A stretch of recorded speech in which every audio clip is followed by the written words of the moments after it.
Before I start, if you enjoy raw, real-life stories about love, heartbreak, and betrayal, hit that subscribe button and share your thoughts in the comments. I want to hear your experiences too. It started with a simple text. Just 3 words blinking on my screen. Checked in safely. From my wife. She was on a work trip, just a few days away. Nothing unusual there.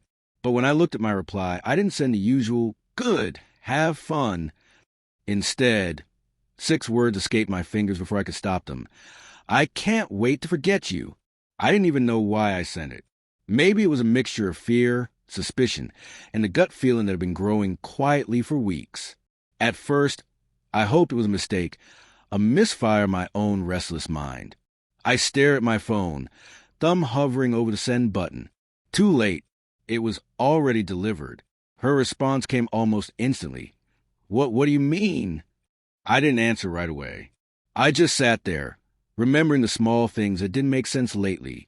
The late-night calls she claimed were work emergencies, the faint smell of someone else's cologne on her scarf, the quietness in our house when she was around but emotionally absent. I told myself I was imagining it. Maybe I was just being paranoid. But that evening, as I scrolled through old messages, the cracks started to appear. There were texts I'd never seen, subtle enough to pass unnoticed. Short exchanges, emojis that made no sense to me, vague comment about last night, or "can't wait to see you again." My chest tightened.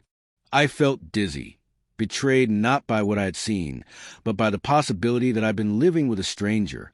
I tried to push it down, tried to convince myself to wait until she returned. Maybe it was nothing. Maybe I was overreacting. But when I called her that night, she seemed distant, clipped, like every word was measured. "Just tired from the trip," she said, but her voice lacked the warmth I remembered. The next day, I noticed something else. Her social media check-ins were oddly selective. Photos from a conference from a hotel lobby, but never from dinner or outings. No selfies, no candid moments. And her phone, always left on the counter, now was suddenly locked. She never locked her phone. I wanted to confront her, to ask directly, but a part of me was scared to hear the truth. I kept replaying our last week together. The laughter, the shared coffee in the mornings, the way she brushed my hand and whispered she loved me. Every memory now felt tainted, every touch questioned. Then a slip. I was looking for a document on her laptop and found a folder labeled "Trip." My heart hammered as I opened it. Photos, not work-related. Photos of her with someone else. Close, intimate, the kind of closeness that doesn't happen in a hotel conference room. The reality hit me like a fist. She wasn't just distant. She was lying. She had been lying for weeks, maybe months. I felt sick, but oddly calm. This was my breaking point. Not a moment of yelling or screaming, but quiet, terrible clarity. I could confront her. I could demand answers. But I needed control over myself first. I needed words I could live with. When she returned, I met her at the airport. She smiled, hugged me, whispered, "I missed you." My throat tightened. I remembered the 6 words I had sent, and now, for the first time, I understood why they felt right. I looked her in the eyes and said them again, aloud this time, "I can't wait to forget you." Her face went pale. The smile vanished. "You what?" she stammered. I held her gaze steadily. No anger, no tears, just quiet resolution. I explained what I had discovered. The texts, the photos, the lies. She didn't deny it.